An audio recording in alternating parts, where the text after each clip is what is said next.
When you find that place where you feel truly at home, it's as if the world has finally granted you a moment of peace. It's the sanctuary you've been searching for. Your soul recognizes this space, like a long-lost friend. The worries and doubts that once plagued your mind seem to dissipate. Time loses its grip on you.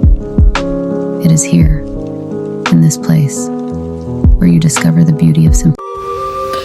Bonsoir, cette chaîne s'appelle Eleanor Christie. C'est une chaîne où je vais vous lire un certain nombre de mes romans. C'est une chaîne où il y aura des extraits de mes romans et aussi des extraits de mes films. Voilà, et des photos. Je voulais vous parler du silence. Et je voulais vous parler également des secrets de famille et quand le silence de vos proches vous emprisonne. Vous vous tenez là, le cœur battant face à des épreuves qui vous dépassent. Chaque mot reste coincé sous votre langue, comme une pierre lourde qu'aucun souffle ne peut déplacer. Vous parlez pourtant, mais personne ne vous entend. L'écho de vos idées se perd dans l'indifférence ambiante. Peu à peu, la colère s'effrite et laisse place à un vide sourd. Ce vide devient un refuge inavoué où l'on se sent minuscule. Vous observez les autres débattre, décider, agir, tandis que vous demeurez figé. L'impuissance s'installe, subtile et pernicieuse, ramollissant votre volonté. Vous apprenez à contourner les moments où vous vous sentirez encore lâché au bord du vide. À force de croire que votre voix ne compte pas, vous cessez de la chercher. Vous adoptez le silence comme une armure, sans mesurer qu'elle vous isole davantage. L'inhibition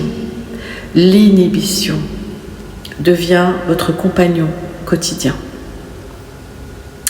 Vos gestes se calment, vos pensées se restreignent, comme si vous deviez économiser l'énergie de vivre.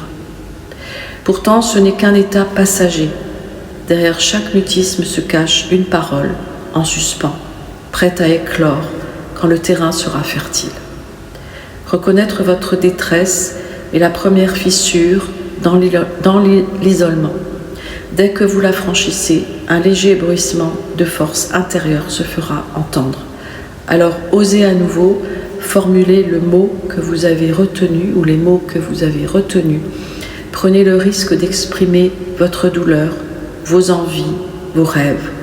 Vous découvrirez que, parfois, il suffit d'une seule oreille, attentive, pour briser l'inhibition et faire renaître votre voix. Quand la trahison étouffe la voix, vous aviez ouvert votre cœur à des proches, les parents, frères et sœurs, oncles, tantes, cousins, cousines, convaincus que la famille serait votre refuge. Au lieu de soutien, vous avez reçu un silence lourd, comme un chagrin implacable. Les mots de promesse sont brisés comme l'indifférence. Et vous vous êtes retrouvé seul face à la blessure. L'abandon familial s'est installé sans crier gare. Un dîner manqué, un appel ignoré, un regard fuyant, un mutisme. Chaque tentative de comprendre se heurtait à un mur d'inattention. Vous avez senti votre voix se rétrécir, étouffée par la peur d'insister pour rien. À force d'être repoussé, rejeté, vous avez troqué votre parole contre le mutisme. Vous avez appris à dissimuler vos émotions derrière un masque de neutralité. Soucieux de ne plus déranger, mais ce silence est devenu votre geôle. Chaque respiration résonne plus fort que vos idées. Dans votre esprit, un écho persiste, le souvenir des rires partagés, des mains tendues. Vous vous rappelez la chaleur d'une oreille sincère, capable d'absorber vos pleurs et vos colères. Cette lumière vous murmure qu'il existe encore des voix prêtes à vous entendre. Pour reprendre pied, vous devez franchir l'hésitation. Offrir à nouveau vos mots, même fragiles.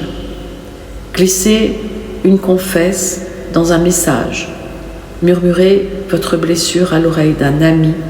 Écrivez-la pour vous libérer.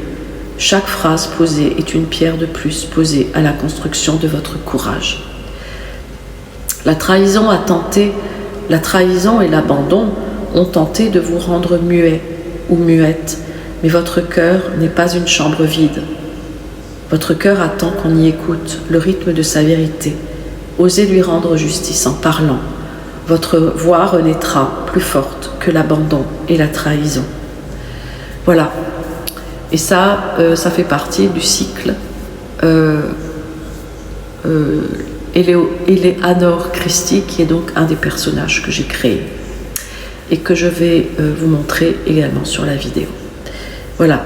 Je rappelle que je suis Valérie Dalva-White-Masquida, que je suis artiste lyrique, médecin des arts, écrivain, scénariste, chanteuse, professeur de chant.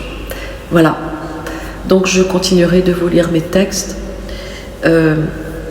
au fur et à mesure de ce que j'écris chaque jour, afin de penser mes blessures et de faire partager ce que j'ai vécu au monde entier. Voilà, je vous dis à bientôt. Au revoir.